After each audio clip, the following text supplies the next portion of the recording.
Assalamu alaikum. Hettiyankoɓe yeɓiyankoɓe ya Piindi TV bisimilla mon e roɓɓindu jaynderi moɗon weltare min dañte kala saaha huccidde mon noon kadi min dañiri weltare oɗo subaka talata hannde ko wiɗen yo Allah waɗanen jaam goto fof salminama e inde ko noon manama e jettoɗe serenɓe men jettake laal gotol calminama juura berta juuɗe ñaga tuwaw yuppo e Sénégal aduna foof boros hollen caggal jaam duumo e leydi meɗen Sénégal hettiyankoɓe yeɓiyankoɓe ne jeeya noon ko ɓuuri tengtude e jayde ɗi hannde subaka to banggue dawrugol gueɗe conseil constitutionnel gueɗe ɗe ganduɗa yinnoɓe ko faye tirage au sort goɗɗo ɗum noon ɓe calana ɗum ha tengte ko fayi sukaɓe ɗiɗo ɓe ganduɗa tawa koye oto nde goto ne wasi fittandu muɗum goto ne wondi e fittandu muɗum joni joni wonta so Allahu lamɗo jaaɓi noon tigui hettiyankoɓe ɓiyankoɓe gudditiren jayde e gendire le soleil on jii noon darde gardiɗo leydi ndi ne wonde joom suudu muɗum ɗum ɗon noon kanko gardiɗo leydi ndi toon to diwan mo Fatick kay ko toon tigui wurta teddugal ɗum ɗon noon e tan fesmak dañoɗo tono ɗum ɗon noon ko hen ni ɓe mbaɗi profité occasion oɗon tottude tan kanko gardiɗo leydi ndi teddinirde joom suudu makko woni Marème Faye Sall ko faye hôpital gonɗo tono totta inde Marème Faye Sall garen ha joni e jayde en relief oɗo subaka ari tan ko wiide gardiɗo leydi ndi kay waɗi annoncé wiide tan ko hôpital mo niveau 3 waɗete toon e hitande 2024 toon to ganduɗa kay ko kañum innira Adja Marème Faye Sall hôpital oɗon gonɗo toon to diwan mo Fatick wiideɓe noon so Allah jaaɓi ma hôpital o waɗi hôpital mo ganduɗa ko hôpital mawɗo haaɓe cohlata yaade banggue goɗɗo yiiloya toon goɗɗum garane jayde l'évidence noon oɗo subaka ɓe mbi tan ko mbere gardiɗo leydi ndi koko laɓɓitini walla tan koko lawƴani oɗo mo ganduɗa woni Amadou Ba lawol ngol ha saabi hewɓe itta e lawol ngol ɗon mbaɗon Ousmane Sonko waɓeno oɗo mo ganduɗa kanko woni Malick Gakou woɗɓe on ji nate ɗe woɗɓe ɓe ganduɗa innitama e jayde nde saabu ɓeɗo foof koɓe ganduɗa jeyetake sungoli ɗi wadde noon ɓe mbi beele ko pittanaɗo ha ɗaati garen e jayde les échos noon e oɗo subaka kañum ari tan ko wiide sukaɓe nayo ɓe ganduɗa kay jiitama ne tan jiitama e nder oto mo ganduɗa ko oto panɗo ɗum ɗon noon ko toon to diwan mo Kër Mbaye Fall ɗum noon kewi ɗum ɗon noon ɓe mbi ɓeɗo sukaɓe tan waɗi hen noon goto mo ganduɗa ete walla wiya tan sukaɓe nayo ɓe ganduɗa ete ko wasɓe pittali mum goto wasi fittani mumen fittandu muɗum e sukaɓe nayo ɓeɗo ne wawi wiyede cuko sukaɓe tato noon keeɓi hen dadde ɓe gari noon victoire mo Sénégal dañi hanki ɗum noon wonno match muɗum hakkude muɗum e Niger ɓe mbi tan Sénégal fi goto e ndiga garen ha joni e jayde nde ganduɗa ko kañum woni tigui jayde Sud Quotidien noon e oɗo subaka wi tan ko systéme parrainage o noon woni ko ganduɗa kay ko machine anti présidentiable won hen ko noon jeeri ɗum woni tan machine mo ganduɗa wonɓe ganda yiiɗa gona tan président e nder leydi ndi ɗum noon woni yiyande mabɓe ka nder jayde Sud Quotidien saabu noon hewɓe tan ko ittaɓe lawol ngol ɗon walla tan lawol fanowoɓe toon to palais présidentiel garen ha joni e tan jayde l'indépendance ɓe mbi kanko Ousmane Sonko noon oɗo saaha kay ɓe mbi ko tsunami électoral tigui wayno parano woni ɗum woni kay konngudi ganduɗa ɓe gaari hen ɓe mbi kay tour décisif walla mbiyen jour décisif woni ñalawma hande o ɓe mbi tan ko oɗo ko tolne 23 candidat ji kay woni ko ganduɗa yette ko kañum tigui woni ɗo joni heddiɓe ɓe ganduɗa ne gueɗe mumen ne poti jeewe ɗe gaare ne jayde l'observateur noon ari tan wi e tension ji ganduɗa kay to banggue fichier to ko kañum addi ɓe mbi hitande 2024 kay ne jeeya ko ganduɗa yette ko tension walla tan mbiyen fichier électoral o addi halluji kewɗi ɗum ɗon noon ina wawi ƴewtinde tan élection ɓaɗi foof ko noon heewi yarude ɓe mbi tan ɗo joni kay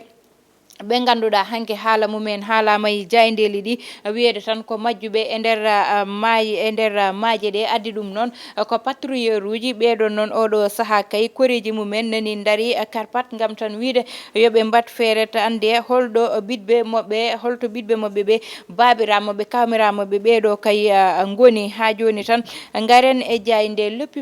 public noon oɗo subaka kañum ari tan ko wiide boycott tigui waɗi tan woni ko yewtinda way kono kay kanko Ousmane Sonko jiɗɗo wadde boycotté élection ji ɗi no tan Karim Wade waɗirno ɗum e hitande 2019 ko ɗum tigi ɓe mbi ko ɗen gueɗe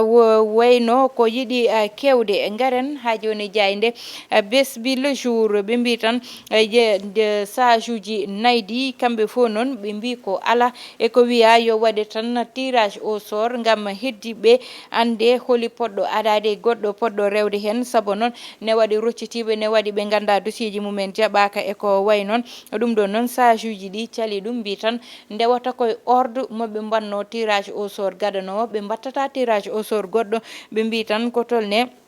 ɓe mbi noon hitde 28 décembre ɓe mbanno tirage au sort oɗon ɓe mbi noon ko kay hen ngol lawol tan ɓe ndewata poɗɗo adade goɗɗo poɗɗo rewde hen goɗɗum ɓe mbi noon Mimi Touré e wondiɓe muɗum kay mbi ko tan ɗum ɗon kay ɓe jadani hen hay lawol gotol garene jayde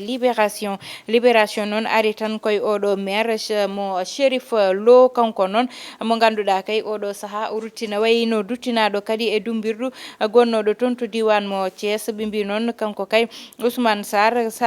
ko tagno o nanga kay haw waɗa noon mise en liberté ɗum ɗon noon saabi tan kadi fawa juuɗe gueɗe makko noon koko fayi tan to banggue leydi ɗi ganduɗa ete mataw yeyama walla tan juuɗe makko naati hen walla konngol makko naati hen ɗum noon woni tan to banggue cunna Bambara toon tigui ɗeɗo gueɗe kewi ɗum noon oɗo saaha o waɗama déféré to procureur mo Thiès kanko oɗo mo ganda woni maire kay mo Chérif Lo ha joni garene jayde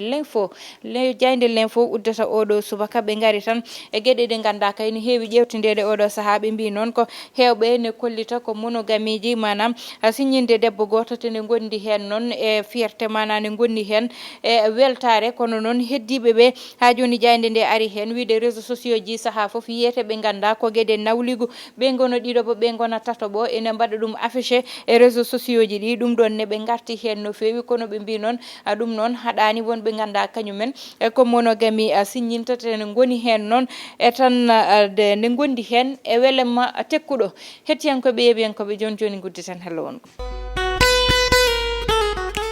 noon tigui hettiyankoɓe yeeɓiyankoɓe gudditen hello wongo noon